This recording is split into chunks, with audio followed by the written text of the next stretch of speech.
ប្រធានសភាពាណិជ្ជកម្មអាមេរិកប្រចាំនៅកម្ពុជាលោក Casey Barnett បានចោទប្រកាន់ប្រទេសថៃចំដោយមិនទុកមុខថាបានឈ្លានពានទឹកដីកម្ពុជាចំនួន3ដងក្នុងរយៈពេល1សតវត្សកន្លងទៅហើយថាការប្រយុទ្ធគ្នានាពេលបច្ចុប្បន្ននេះគឺដើម្បីបញ្ចូលទឹកដីកម្ពុជាទៅជាផ្នែកមួយរបស់ខ្លួនដោយពេលមុនដែរយោងតាមខ្លឹមសារដែលលោក Casey Barnett បានបង្ហោះជាសាធារណៈលើទំព័រ Facebook របស់លោកនៅថ្ងៃទី18ខែធ្នូឆ្នាំ2025ការឈ្លានពានរបស់ថៃលើកម្ពុជាលើកដំបូងបានកើតឡើងនៅឆ្នាំ1941ក្នុងអំឡុងសង្គ្រាមលោកលើកទី2លោកថាពេលនោះថៃអះអាងថាកងកម្លាំងអាណានិគមបារាំងនៅកម្ពុជាបានបាញ់ឆ្លងព្រំដែនចូលទៅដល់ក្រុងអារ៉ាញ់ប្រទេសថៃប៉ុន្តែតាមពិតថៃបានត្រៀមរៀបចំសម្រាប់ការឈ្លានពានអស់រយៈពេលជាច្រើនខែ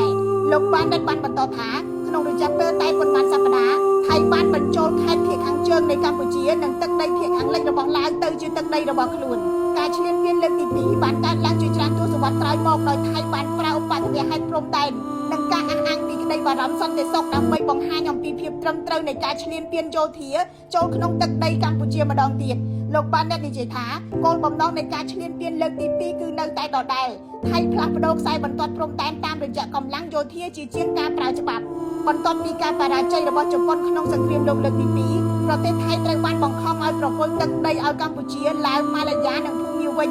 ដោយពេលនោះអាមេរិកប្រឆាំងទៅនឹងការដាក់ទណ្ឌកម្មក្រោយសង្គ្រាមថៃទទួលខុសត្រូវតិចតួចប៉ុណ្ណោះនៅក្នុងសង្គ្រាមឈ្លានពានទឹកដីជាលទ្ធផលការឈ្លានពានលើកទី3មកលើកម្ពុជាកើតឡើងម្ដងទៀតនៅឆ្នាំ2025លោកបាននិយាយថាប្រទេសថៃប្រើហេតុផលចាស់ក្នុងសមរភូមិថ្មីដោយចោទប្រកាន់ទាហានកម្ពុជាបានបាញ់ឆ្លងព្រំដែនដូចគ្នាទៅនឹងលេសដែលថៃបានប្រើក្នុងឆ្នាំ1941ដើម្បីធ្វើឲ្យប្រតិបត្តិការយោធារបស់ខ្លួនស្របច្បាប់នៅលើដែនដីកម្ពុជាបានអំពាវនាវឲ្យសហគមន៍អន្តរជាតិថ្កោលទោសថៃក៏ប៉ុន្តែមកដល់ពេលនេះមានតែការអំពាវនាវនិងសម្រាប់សម្រួលប៉ុណ្ណោះខណៈថៃបន្តវាយប្រហារកម្ពុជារហូតដល់ទៅ7ខែជាប់ព្រំដែន